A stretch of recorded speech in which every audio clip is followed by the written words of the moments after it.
saya akan menjelaskan permasalahannya, yaitu keterlambatan proyek di sektor publik.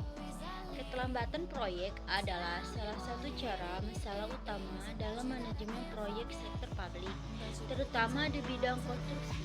Berdasarkan jurnal Susanti et al., keterlambatan proyek konstruksi di Politeknik Maritim Negeri Indonesia disebabkan oleh beberapa faktor utama, seperti kekurangan komunikasi yang efektif, kekurangan tenaga kerja, kenaikan harga bahan baku, atau pengambilan keputusan yang lambat. Nah, masalah ini berdampak pada pembekalan biaya, seperti pemborosan sumber daya manusia dan konflik antar pihak-pihak yang terlibat. Nah, selain itu, keterlambatan proyek juga menyebabkan waktu penyelesaian menjadi lampau batas yang ditetapkan dalam kontrak, sehingga menurunkan efisiensi proyek dan kepercayaan masyarakat terhadap pemerintah.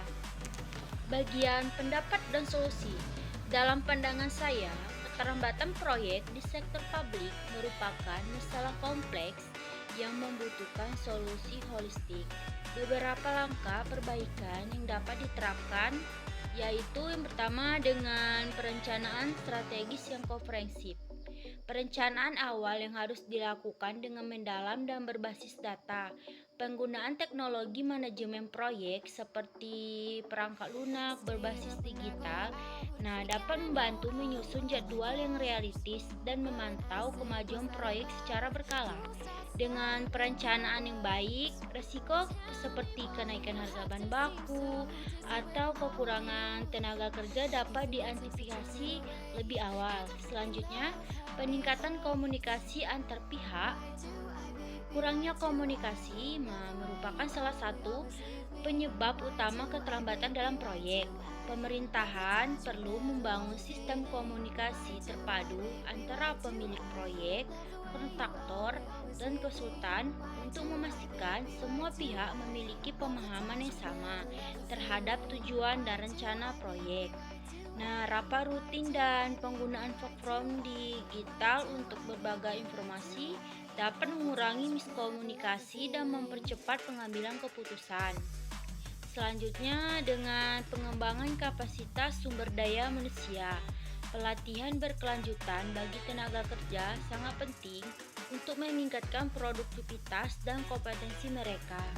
Selain itu, pemerintahan harus memastikan ketersediaan tenaga kerja yang sesuai dengan keputusan proyek melalui sertifikasi keahlian bagi pekerja konstruksi.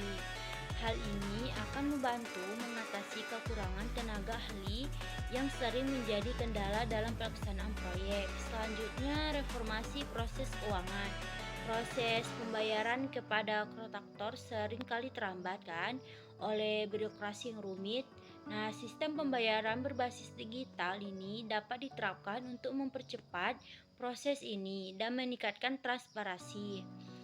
Dengan pembayaran yang tepat waktu, kontraktor dapat bekerja lebih efisiensi tanpa terganggu oleh masalah keuangan.